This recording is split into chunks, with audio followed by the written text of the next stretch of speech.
मैं स्त्री मैं पुरुष, इसी स्वीकृति में सारे दोष बैठे हुए हैं। स्वीकृति कर लिया मैं प्रभु का दास, इसी स्वीकृति में आपको निर्दोष करने की सामर्थ्य मिलेगी।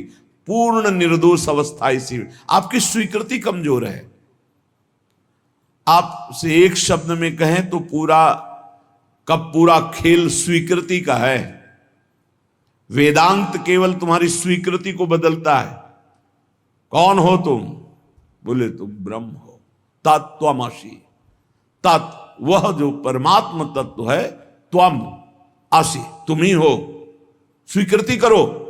बोले अहम ब्रह्मास्मि, अहम ब्रह्मास्मि, मैं ब्रह्म हूं। स्वीकृति। तो बोले अहम ब्रह्मास्मि, अहम ब्रह्मास्मि। तो क्या हुआ? बोले ब्रह्मविद ब्रह्मयु भवति। वो ब्रह्म हो गया।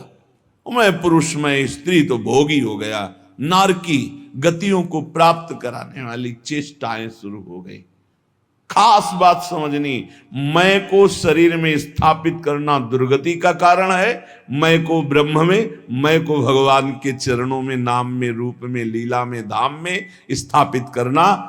मैं प्रभु का दास हूं, इसलिए अपने स्वामी का हर समय नाम जप करता हूं। मैं प्रभु का दास हूं, इसलिए हर चेष्टाएं अपने प्रभु की प्रसन्नता के लेकर बदल गया। जीवन बदल गया।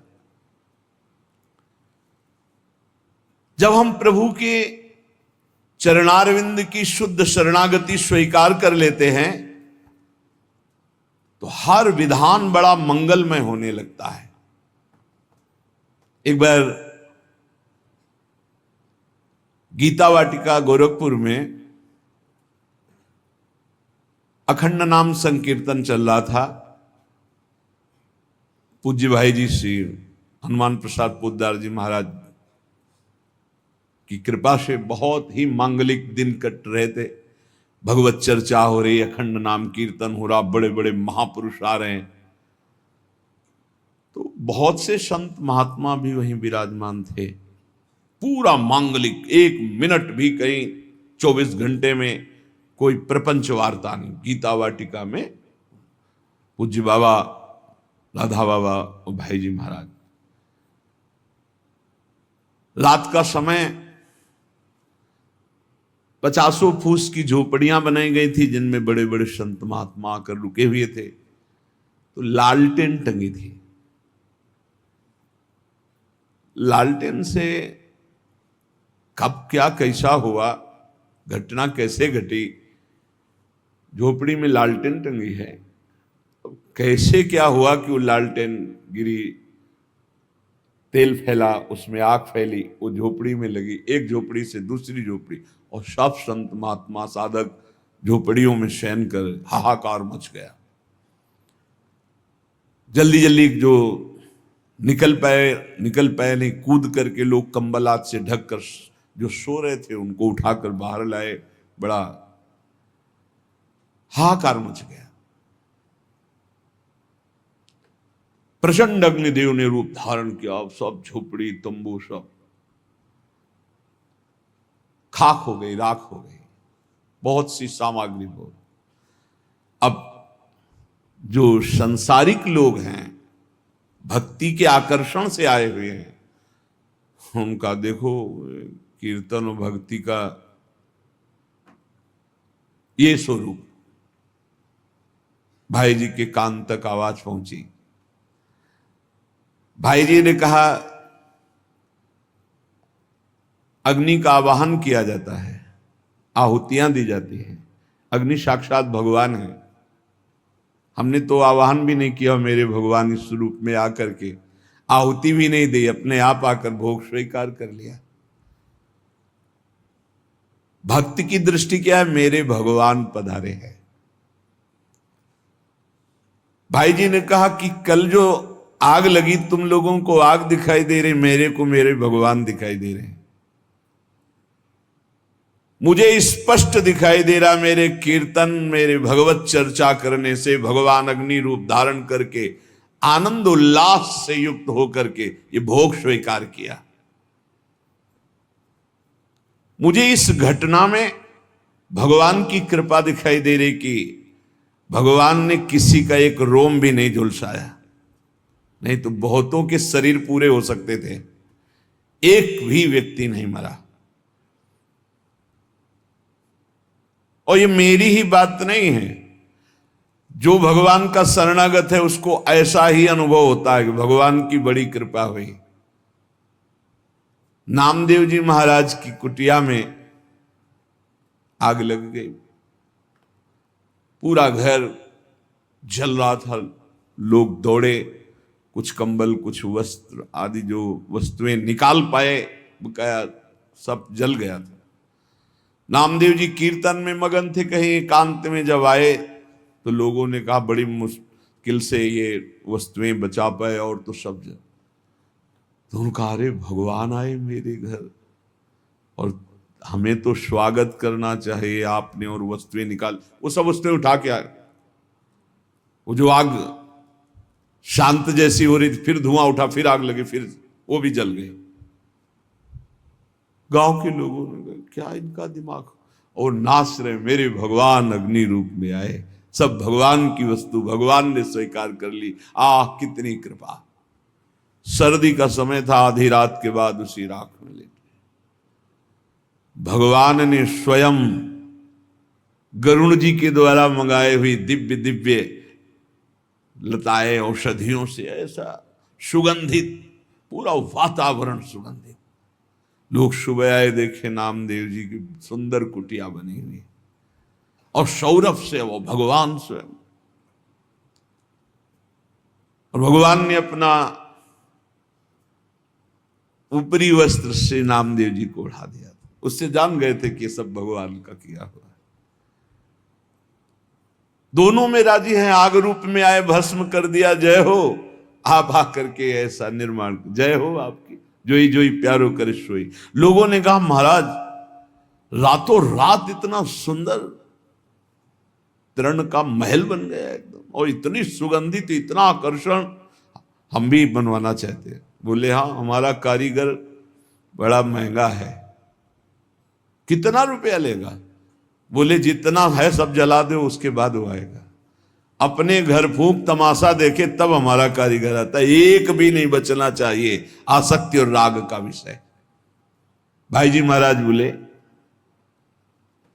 जो उपासक सर्वतोभावेन भगवान को समर्पित है, चाहे वो भक्त हो या ज्ञानी हो, वो हर घटना में निश्चल और भगवत कृपा को देखता रहता है, और वास्तविक भगवत कृपा होती है। याज्ञवल्क्य जी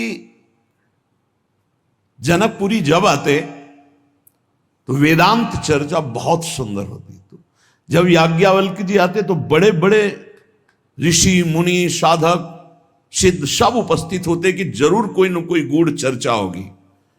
पर जब तक जनक जी नहीं आते थे तब तक वो चर्चा नहीं शुरू करते थे, पूरी सभा भरिए इंतजार करते। जब जनक जी आते तब चर्चा। तो कई ऐसे महापुरुष जिनको लगा कि ठीक है जनक जी विदेह राज हैं, पर ऐसा नहीं कि और किसी की ज्ञान में स्थिति नहीं। जब तक जनक जी नहीं आते तब तक तो कहा कि अन्य श्रोता भी तो हैं याज्ञवल्क्य जी से, पर आप जब जनक जी आते हैं तभी शुरू करते हैं आप चर्चा। क्या हम ऐसा समझ सकते हैं कि आपकी ममता जनक जी पर है? क्योंकि समता में तो जब सब बैठे तो शुरू कर देना चाहिए। जब जनक जी आएंगे तभी तो हम क्या है समझ सकते हैं, क्योंकि ज्ञान से भरपूर बड़े बड़े ब्रह्म ऋषि बैठे रहते हैं। ऐसा नहीं कि जो जनक जी को ज्ञान हो और किसी को है ही नहीं। तो इसका मतलब लगता है याज्ञवल्क्य जी के अंदर कहीं ना कहीं ममता है, कहीं ना कहीं मोह है जनक जी के प्रति। परम योगी याज्ञवल्क्य जी थे। उन्होंने एक दिन सत्संग चल रहा था, पूरी जनकपुरी में आग लगा दी योग बल से। सूचना आई जनक जी महाराज की जय हो, पूरी मिथिला नगरी आसपास से अग्नि से घिर चुकी है, जल्दी जल्दी भागो। जो जनकपुर वासी थे वो तो भागे, आसपास बिल्कुल नजदीक अग्नि आ चुकी थी, वो योग बल से लगी हुई थी। जो ऋषि मुनि थे अपने अपने आप, कोई व्याघ्र चर्म, कोई हिरण का चर्म बिछाए हुए, जो मृग चर्म, कोई कुशा, कोई कंबल, सब अपने अपने समेटे याज्ञवल्क्य जी यथावत चर्चा कर रहे हैं। कोई भागा इधर, कोई उधर भागा, कोई भी वहां नहीं था, केवल जनक जी बैठे थे। बार बार मंत्री आदि, महाराज राजमहल में भी आग लग चुकी है, लगभग लगभग पूरा राजमहल जल चुका है, आप महाराज सुरक्षित होइए, आप हटिए यहां से। शांत मुद्रा में बैठे याज्ञवल्क्य जी का प्रवचन चल रहा, केवल जनक जी सुन रहे। सर्वथा निश्चिंत भाव से वो कथा करते जा रहे और वो सुनते जा रहे, स्थिर बैठे रहे जनक जी।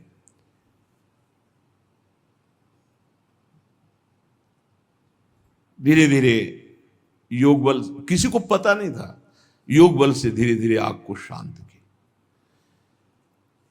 और तो नहीं आ पाए, जनकपुरवासी सब बड़े खेद में थे कि जब आग लग गई, ये जल गया, वो जल गया, वो जल गया। ऋषि मुनि बैठ गए। फिर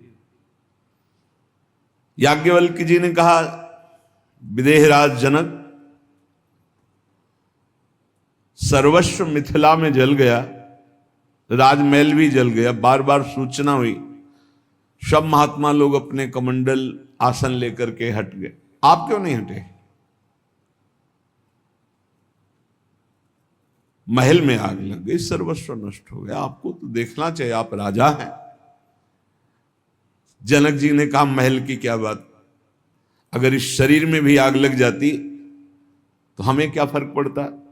नैनम छिन्नन्ति शस्त्राणि नैनम दहति पावका न चैनम क्लेदयन्त्यापो न शोषयति मारुता।